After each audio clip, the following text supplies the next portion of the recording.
We live in a culture obsessed with dieting, weight loss, and exercise, and that can make eating disorder behaviors easy to miss. But the reality is, eating disorders are serious mental illnesses that take a major toll on your health and your life. But recovery is possible. Eating disorders are more common than you might think. Chances are you know someone who is struggling with one, or maybe you're struggling yourself. If you're concerned about an eating disorder in yourself or a loved one, I want to introduce you to Equip.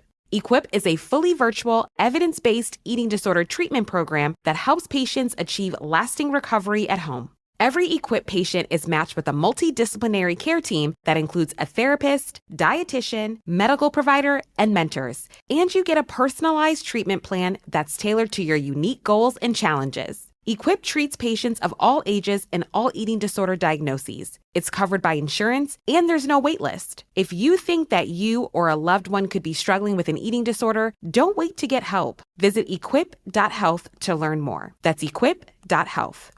Most all-in-one HR systems are a patchwork of disconnected and manual tools. Rippling is totally automated. If you promote an employee, Rippling can automatically handle necessary updates, from payroll taxes and provisioning new app permissions to assigning required manager training. That's why Rippling is the #1 rated human capital management suite on G2, TrustRadius, and Gartner. If you're ready to run the backbone of your business on one unified platform, head to rippling.com/AcastBiz and sign up today. That's RIPPLING.com/AcastBiz to sign up. Most drivers overpay for car insurance, not because they're careless, but because the system is needlessly complicated. Jerry fixes that. Traditional comparison sites give you quotes once, then disappear. But Jerry can handle all the insurance shopping legwork and never stops working. Compare 50-plus insurers side by side and purchase directly in the app. No spam calls, no hidden fees. They'll even monitor price trends and can alert you to better rates. Drivers who save with Jerry could save over $1,300 a year. Download the Jerry app or visit jerry.ai/ACAST today.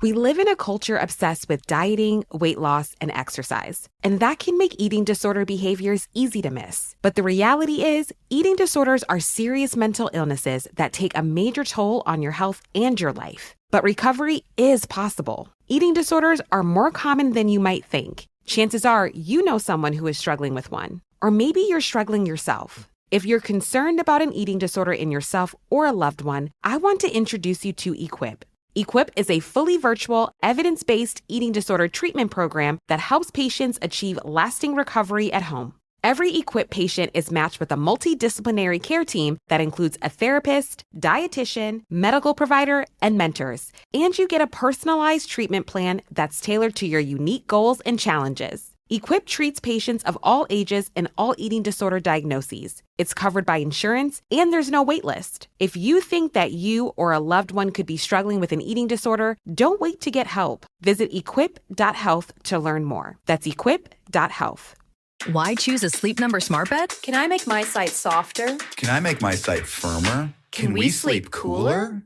Sleep Number does that. Cools up to 8 times faster and lets you choose your ideal comfort on either side, your Sleep Number setting. Enjoy personalized comfort for better sleep night after night. And now, during our President's Day sale, take 50% off our limited edition bed. Plus, free premium delivery with any bed and base. Ends Monday. Only at a Sleep Number store or sleepnumber.com.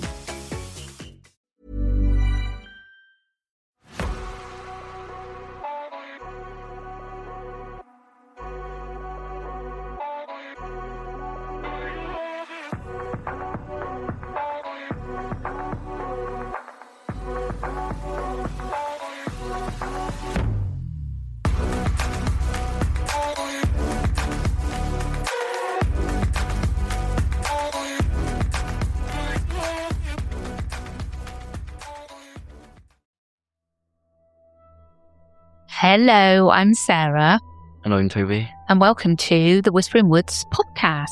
This episode is all about Ausso 1 encounter. Yeah, the Ausso 1 encounter. It's an alien. I've just completely given it away. This is a special request from Debbie. And Debbie put this on the Facebook group and said she hadn't heard of it. And I hadn't, but I think there's flashes in my brain that I might have heard of it after doing the research, but I had never gone in depth into it. It's a really interesting story and a bit kind of uncomfortable and spooky too. But first of all, if you'd like to support the podcast, you can do so by visiting patreon.com/The Whispering Woods, where we have a tier for £1 and you get a shout out on the show. We have another tier, which is the Banshee tier. For £2.50, you can listen completely ad-free to the Whispering Woods episodes. And then we have I think I might have done that wrong way around. Anyway, we have the third tier, which is £4.50 a month. And you can listen to the Whispering Woods ad-free and also the After Dark episode ad-free. And I think that's it. We're also on Apple Premium, where for $4.99 you get the lot, blah, blah, blah. Yeah. I feel like I haven't recorded with you for ages. And I think that's because I've slowed down the pace of how many episodes we're putting out. I just need a bit of time to breathe. Yeah. Yeah. Because, I won't go into moany old woman mode, but there we go. At the moment, my shoulder hurts. My shoulder always hurt. But mine's injury, that old injury, because I'm old and I injured it. Same. You're not, you're a spring chicken. This little dude here who started podcasting when he was 12 with me, is actually 16 on the 22nd of this month. Yeah, come on. Yes. Man to boy to man. I don't know. And he's still sat here with his mum. Yeah, of course. Right. Let's get into it. Are you ready for the story? Yes, I am.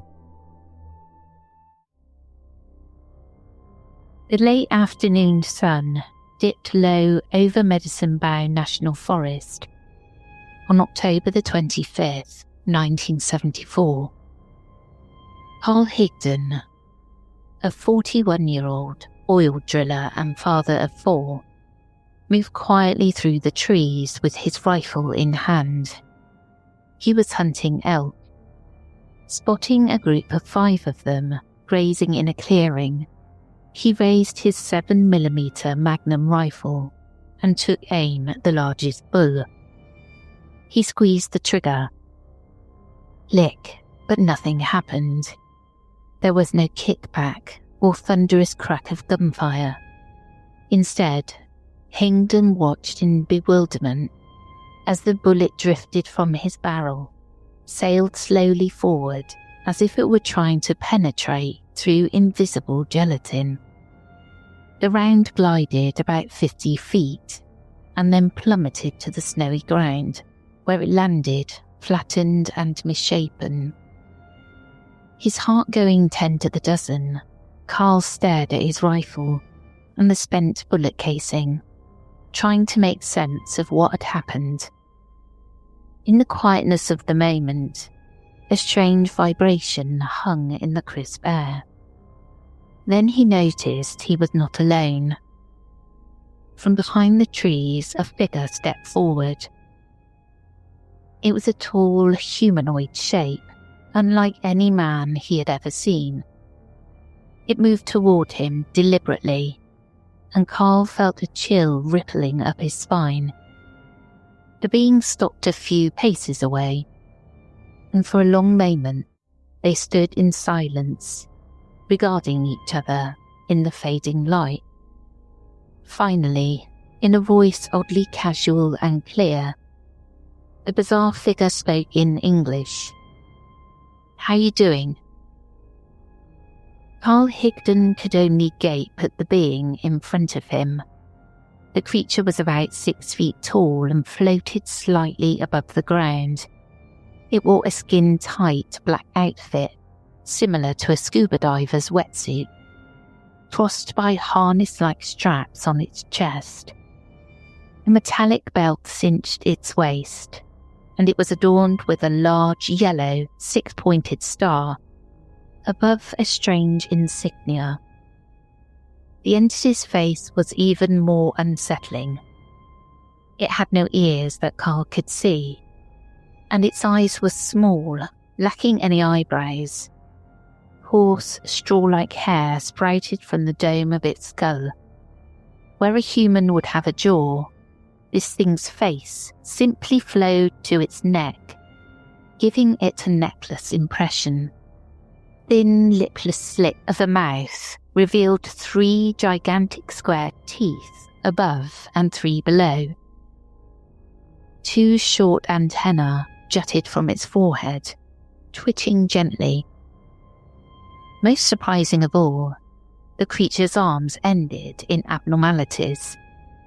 Its right wrist tapered into a pointed drill bit appendage in place of a hand, while its left arm had nothing at the end at all.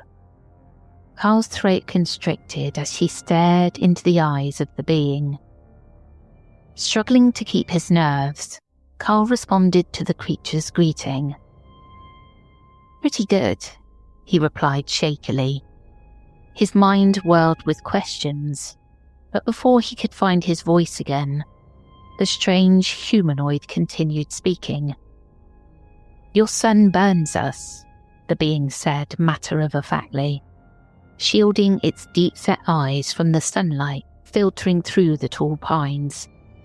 In one swift motion, it produced a small clear packet that hovered in mid-air, drifting into Carl's hands. Inside, he saw 4 round pills. Was it offering him food? The entity nodded, as if understanding his thoughts, and indicated he should take one. Although Carl rarely even took aspirin, he felt a sudden compulsion to comply. He swallowed 1 pill, and almost immediately his gnawing hunger from the long day of hunting subsided, replaced by a curious sense of warmth in his stomach. "I am also one," the visitor finally introduced itself. Carl realised this creature was not human at all, but an extraterrestrial traveller visiting the Wyoming wilderness. As Ausso 1 spoke, Carl noticed something glinting in the clearing behind the being. There, catching the last rays of daylight, was a large cube-shaped object resting silently among the trees. The craft, if that's what it was, appeared featureless, without windows or doors, just a smooth, translucent cube that gleamed without reflecting much light. Its size struck Carl as oddly small, perhaps only 15 feet across, far too compact to hold a person of his stature. He stared in awe, hardly noticing as Ausso 1 moved closer. "Do you want to come along?" Ausso 1 asked. The question was gentle, inviting, but Carl felt there was little choice in the matter. He gave a slight nod and muttered, "Sure," and in an instant everything lurched. Time seemed to wobble and skip. One moment Carl was standing in the dark clearing among the pines. The next he found himself inside the cube-like craft, without having seen or entered any door. He panicked for half a heartbeat. The enclosed space had no obvious exits, but his fear was tempered by pure astonishment at what surrounded him.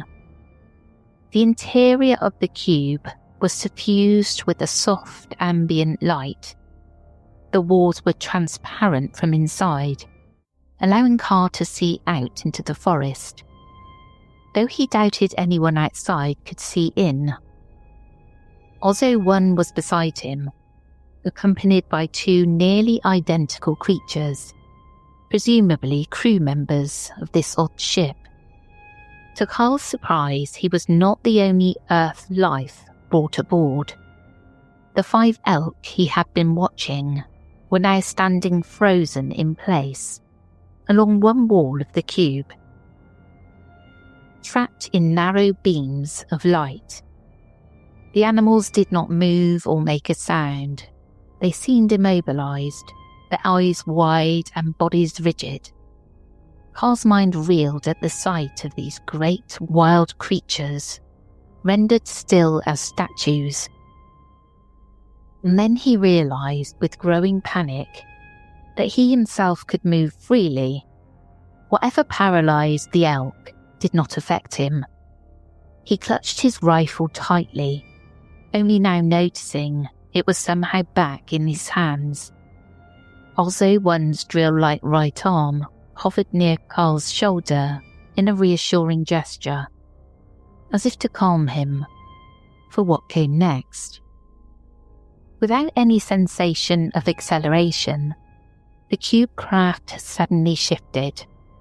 The glow inside intensified briefly, and in less than a minute the journey was over. Carl sensed no traditional motion.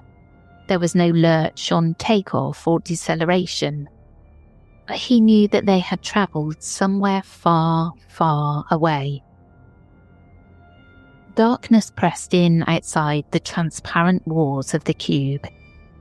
Then, with a gentle thump, the craft came to rest. They had arrived. Ausso 1 gestured, and an opening appeared where a solid wall had been moments before. Together, the alien and the dazed hunter stepped out onto alien soil. Carl squinted in the sudden gloom. Above him stretched a night sky that was not familiar. It was star-speckled with a large planet or moon casting a faint glow on the landscape. The air was cool and thin. They had landed at the base of a towering structure that raised out of the alien ground. A conical tower about 100 feet tall, reminding Carl of a futuristic space needle. At its pinnacle, a bright beacon pulsed, flooding the surroundings with strobing light. The light was so brilliant that it stabbed into Carl's eyes, making them water and burn. He raised a hand instinctively to shield himself, and Ausso 1 murmured something apologetic. The tower emitted a constant low buzzing sound, a deep electric drone that Carl could feel in his chest. As his eyes adjusted, Carl could discern movement around the base of the tower.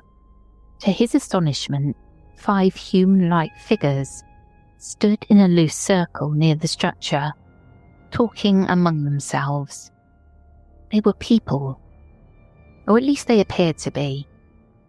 In the strange half-light, Carl made out a middle-aged man with greying hair, a teenage boy, 2 teenage girls, and a young child, perhaps a little girl.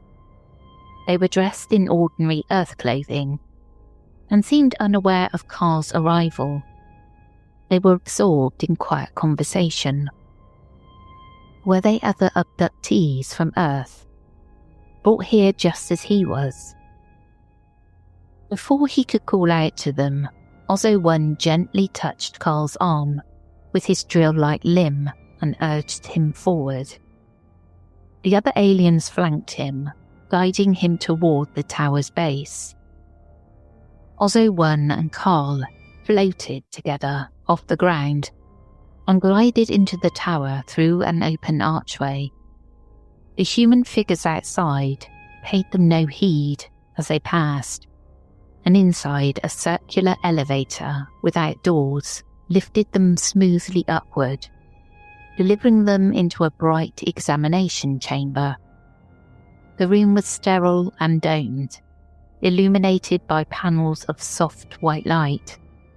Strange machinery ringed the chamber, sleek consoles and humming devices unlike anything seen on Earth. Carl's heart drummed as he was led to the centre of the room and positioned on a small platform. He stood there, trembling, under the gaze of several shadowy figures that moved around the periphery of the chamber. More of Ausso's people, he assumed, though he dared not look too closely. Without warning, a mechanical arm descended from the ceiling or wall. It was hard to tell which in this seamless room, and swept a glowing beam over Carl's body from head to toe. He tensed, expecting pain, but felt only a mild tingling sensation as the scanning device passed through him. Lights on the apparatus blinked and it emitted a soft series of chirps. An unsettling silence followed. The alien figures exchanged words in a language Carl didn't recognise. Ausso 1 turned to Carl, antennas twitching, and communicated the verdict. "You are not what we need." Carl felt equal parts relief and confusion. Not what he needed. What had they needed him for? He was just an ordinary man, a husband and father who'd come out to hunt elk. Ausso 1 offered no further explanation of the decision, but Carl guessed it might have something to do with his health or biology. Years earlier, Carl had suffered tuberculosis, leaving scars on his lungs. Perhaps whatever the aliens sought, he lacked. The beings began ushering him back toward the elevator. In that moment, Carl mustered the courage to ask, What do you want from us?" Ausso 1 paused, as if considering how to answer. As they floated back down to the ground level of the tower, Ausso 1 finally explained in a calm, almost reassuring tone. His people, he said, were explorers and harvesters. Their homeworld was far distant, 163,000 light-years away by their estimation. They came to Earth periodically to gather animals for breeding and food stock, treating our planet like a cosmic pasture. The elk, for instance, would be used to bolster a food supply. Carl's stomach turned at the thought of those majestic creatures corralled like cattle. Ausso 1 also spoke of their planet's hardships. A weak sun that cast damaging rays and seas that were inadequate to support abundant life. Their world was dying in ways Carl couldn't fully grasp. Earth's life was a resource they coveted. Carl listened in silence to this alien casually describing, harvesting Earth's creatures. He realised with a swell of dread that perhaps they sometimes took people as well, which might explain those other humans he saw. Was that to be his fate too? Had he been what they needed? Ausso 1 had judged him unsuitable. Carl wasn't sure whether to feel insulted or deeply grateful. Either way, it was clear the encounter was nearing its end. They stepped back outside the tower, into the dark alien night. The 5 human figures were gone now, vanished into shadows, or perhaps back inside the spacecraft that brought them. Above, the beacon atop the tower pulsed relentlessly. Ausso 1 guided Carl back to the hovering cube craft. The elk and the other 2 aliens were already on board, awaiting their captain's return. With a sense of immense relief, Carl re-entered the floating cube. In another soundless blink, the ship transported back to Earth, covering the incomprehensible gulf of space in the time it takes to draw a breath. When the haze of transit cleared, Carl realised he was standing once more in the quiet Wyoming forest. Night had fallen, stars twinkled icily overhead, and a crescent moon peeked through the pines. The cube craft was settled on the forest floor just behind him, but it was already beginning to dematerialise, or perhaps cloak itself. Ausso 1 stood with Carl in the darkness. The alien reached out its right arm. The drill bit appendage now seemed to act with dexterity, almost like a wand. With it, Ausso 1 pointed at Carl's pocket. The little packet of pills Carl had stowed there floated out and drifted back to Ausso 1's grasp. The being was reclaiming its strange nourishment gifts, perhaps not trusting Carl to keep them on Earth. Then Ausso 1's arm turned to the rifle still clutched in Carl's hand. Gently the rifle was lifted from his grip, only to settle back down into his hands a moment later. It took Carl a second to understand. Ausso 1 had somehow taken his firearm earlier, perhaps as a precaution, and was now returning it, all without a single word. His gear returned and the encounter concluded. Carl sensed that his alien host was preparing to depart. Ausso 1's face tilted toward the sky. There was no grand farewell or parting wisdom, only a brief, inscrutable look between the two. In a blink, Ausso 1 moved back into the fading outline of the cube craft. A rush of wind whipped through the clearing, pine needles swaying, as the transparent cube rose quietly into the night. Then with a soft whoosh, the ship and its occupants, alien and elk, vanished into the starry sky. Carl Higdon stood in the darkness of Medicine Bow Forest, shaking and disorientated. Had it really happened? The dense woods were silent around him, as if nothing unusual had occurred.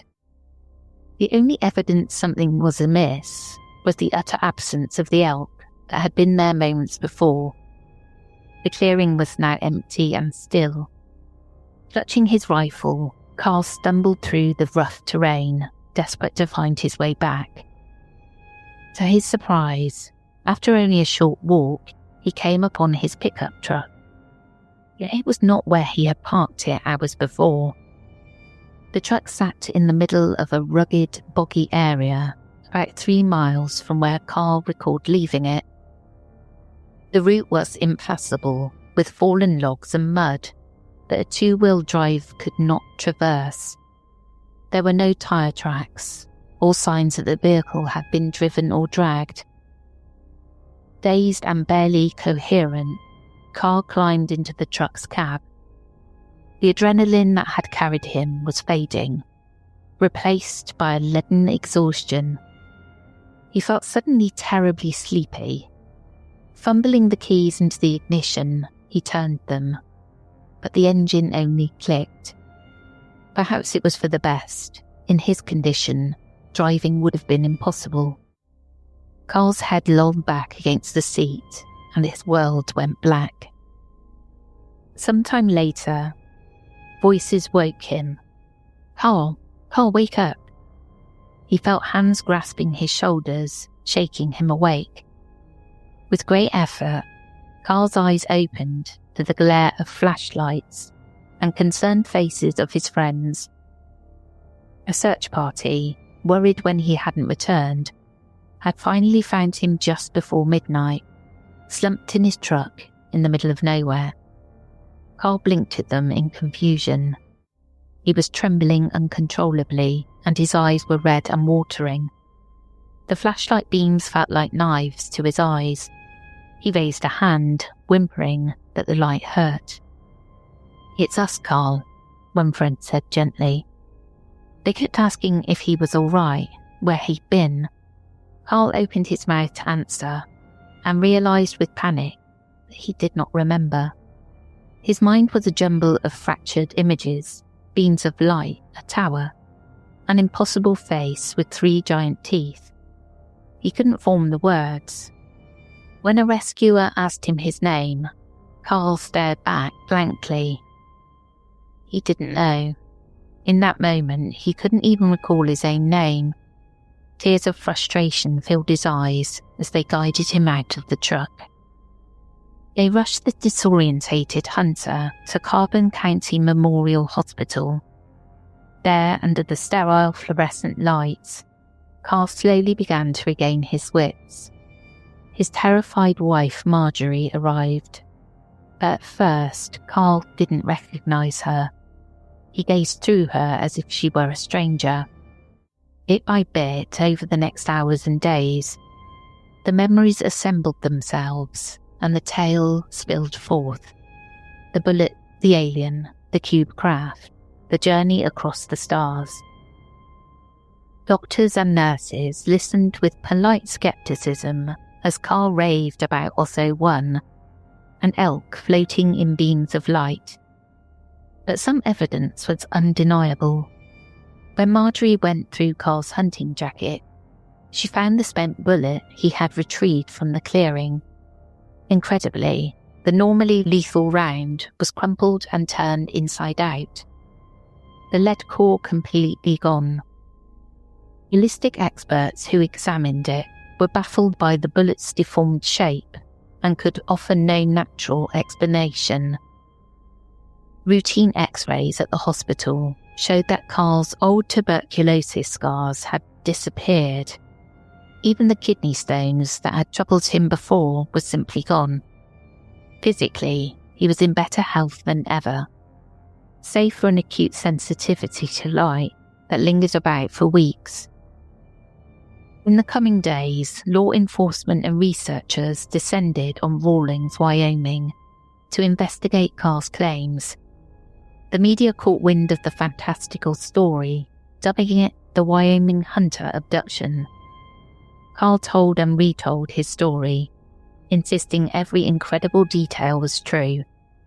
He even underwent hypnosis with a noted psychologist and UFO researcher, Dr. Leo Sprinkle, to recover additional memories of the encounter.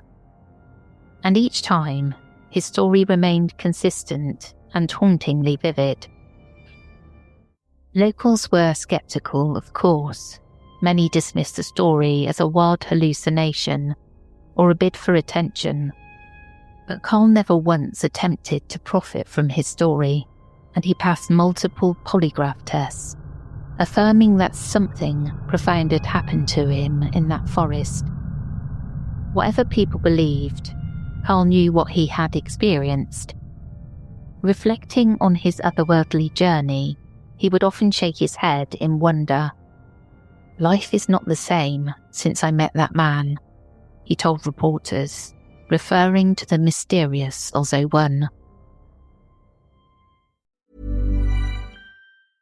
We live in a culture obsessed with dieting, weight loss, and exercise, and that can make eating disorder behaviors easy to miss. But the reality is, eating disorders are serious mental illnesses that take a major toll on your health and your life. But recovery is possible. Eating disorders are more common than you might think. Chances are you know someone who is struggling with one, or maybe you're struggling yourself. If you're concerned about an eating disorder in yourself or a loved one, I want to introduce you to Equip. Equip is a fully virtual, evidence-based eating disorder treatment program that helps patients achieve lasting recovery at home. Every Equip patient is matched with a multidisciplinary care team that includes a therapist, dietitian, medical provider, and mentors. And you get a personalized treatment plan that's tailored to your unique goals and challenges. Equip treats patients of all ages and all eating disorder diagnoses. It's covered by insurance, and there's no wait list. If you think that you or a loved one could be struggling with an eating disorder, don't wait to get help. Visit equip.health to learn more. That's equip.health.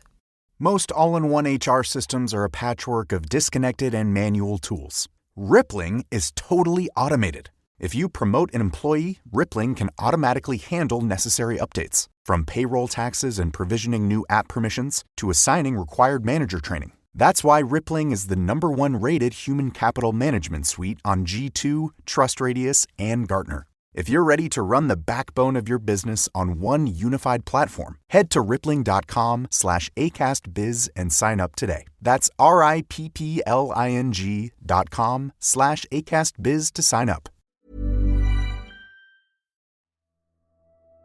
I've just pulled a me, haven't I? Yeah. We were discussing the story in great depth, but somebody didn't press record. Yeah, that was me. Harvesting. I feel like now I'm just repeating myself. The harvesting bit of that is what freaks me out, because I think if beings chose to come to Earth, what other reason would they come for, really? Because we're just stupid. Yeah. It would be because they want to harvest us and our stuff we have, our minerals. Well, mate, I'll harvest them. Yeah, you do it, boy. When I come down here and harvest our resources, we ain't got enough ourselves, mate. fighting over that already, aren't they? Yeah. Have you seen the world at the moment? Everybody wants the resources.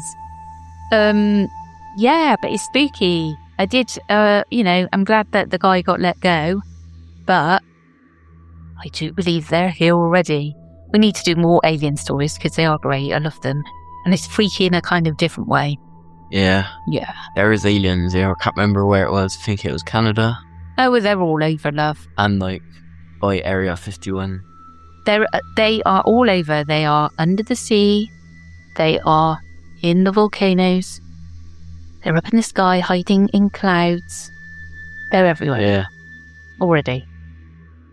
And, I don't agree with that thing about how could they travel here because it's so far away, blah, blah, blah. Because they basically... They got spaceships and they Yeah. spawn here. I don't know if the spaceships fly through the sky. I think they materialise and come through different dimensions. Yeah, like Star Wars with the Millennium Falcon. Oh, I don't know. Like they press the button Yeah. like that. Yeah. Yeah, that's exactly it. And it comes through. Like when Han Solo, he presses it, you got to know. From the old films. Yeah. And it does all that. Does that. Yeah. In this green thingy and you shoot. Yeah. I know. Yeah. Yes, and that's what they do. Yeah. It's like wormholes or something. Time is folded and they come through. Yeah. And if they were sound, it wouldn't be like much of a problem. But they just want to take our goods, so you see how it is. Yeah. I think they're just getting ready to take over. They're gonna just, yeah. Oh, and I can't blame them really, because we're all idiots. I'll smoke them. Put that in your pipe and smoke it. You were wanting to mention again about that TikTok stuff you've been watching, don't you? Yeah, Markville. Yeah, have a look, guys. Markville is strange. Toby gets a weird feeling from it. He feels like he's been to Markville. Yeah, I have still. You do? You think you've been there in your dreams or something, don't you? Yeah. It's a bit weird. I'm going to have a further look at that later because I was just sitting in the kitchen dancing, tidying up to Robert Miles when Toby showed me, so I only had a quick look. Yeah. Well, that's the end of this episode. I hope you enjoyed and we'll catch up with you again soon. We will indeed. I will catch up with you on Thursday with Rog for the Reddit episode. Don't forget that is now on YouTube too, and I promise we will get better at it. And one day, little Toby, who's not so little anymore, you're going to sit there on that sofa with me, aren't you? No pressure, mind. No pressure. No pressure, mind. No pressure, mind. But one day, you'll sit there with me in video, won't you? So everybody can see your beautiful little face. Yeah, mate. I've still got on the social media images of you when you were 12. Yeah. I think I might have sneaked a 13-year-old one in there first. Oh dear, one day. Yeah. Take care, everyone. Goodbye.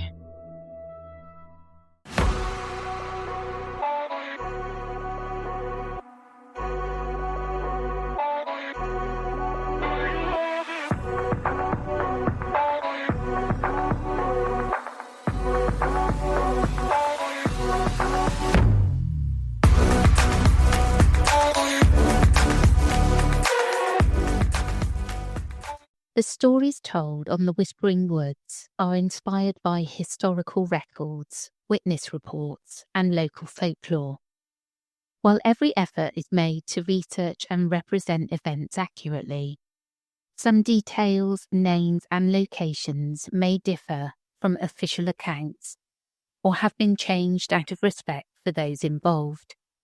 These episodes are created for storytelling and entertainment purposes and should not be considered definitive fact or investigative journalism.